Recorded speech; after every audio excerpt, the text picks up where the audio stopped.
paalronde. En daar zijn ze weggeschoten door Marianne Hoeve. Kijk, daar gaan ze, kijk, daar gaan ze. Oh, dat is mooi.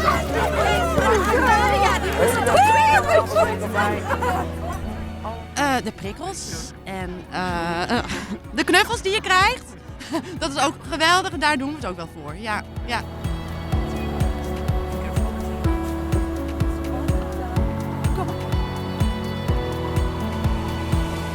Het is gewoon heel belangrijk dat deze kinderen dat ze de kans krijgen en dat ze daarin begeleid worden, gestimuleerd worden. Soms zijn ze een beetje bang of ze denken misschien ik kan het niet.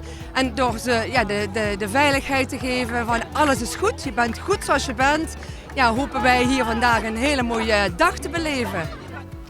Jongens en meisjes, hebben jullie er zin in? Ja! Nou, dan gaan we snel aan de start.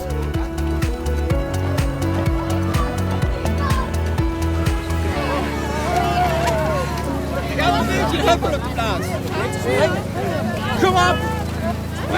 Ik wil juffrouw Toos en de andere meesters en juffrouw bedanken voor al hun harde werk. Want ze hebben jou geholpen. Ja, de trainingjuf en alle juffen en meesters en zelfs juffrouw meester Kevin die mee was gaan trainen wil ik bedanken.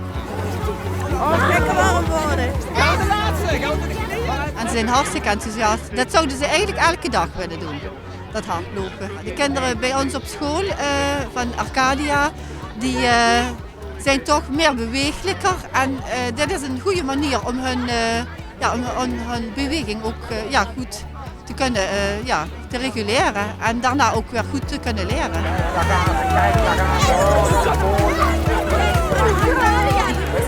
Ja, ik denk dat het wel goed is dat er een aparte run is, omdat ze kunnen zich daar helemaal zichzelf in zijn.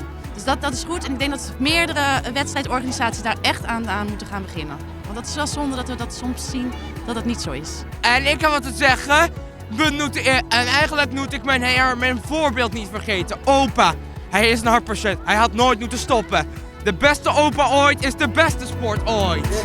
Daan Roeleveld van Jan Baptist. Hartstikke lekker, Daan. Mooi hè. Dit is genieten, dames. Zo'n grote medaille, je weet wat, zo'n grote. Oké, deze op het podium. En zeg nou dat ik de eerste plaats heb en dat de eer altijd naar mij ging. Ja. Dat de eer naar mij ging. Loop je maar naar het podium. Goed zo. En dat is gewoon heel leuk om te zien. Die enthousiasme is gewoon super. Waar hou je dan rekening mee als je training gaat geven? Dat je toch niet te veel moeilijke dingen doet. Je laat ze steeds weer hetzelfde doen. En uiteindelijk zie je, we doen dat al voor het tweede jaar, dat ze de oefening eigenlijk zelfstandig kunnen doen.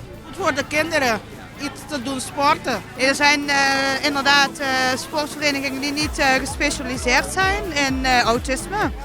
En ja, dat is heel moeilijk om een sport voor de juiste die zorg wat ze nodig hebben te vinden.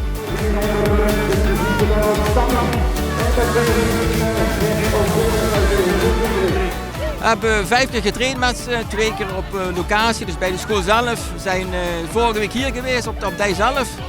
En we vinden het toch wel spannend, moet ik zeggen.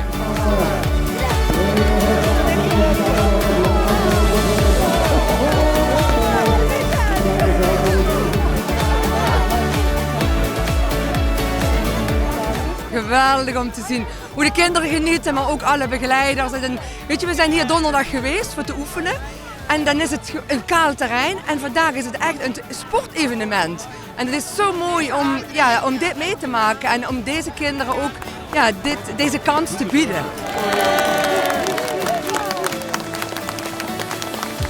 dan zeggen we dankjewel en dan mogen jullie naar beneden en dan gaan we naar...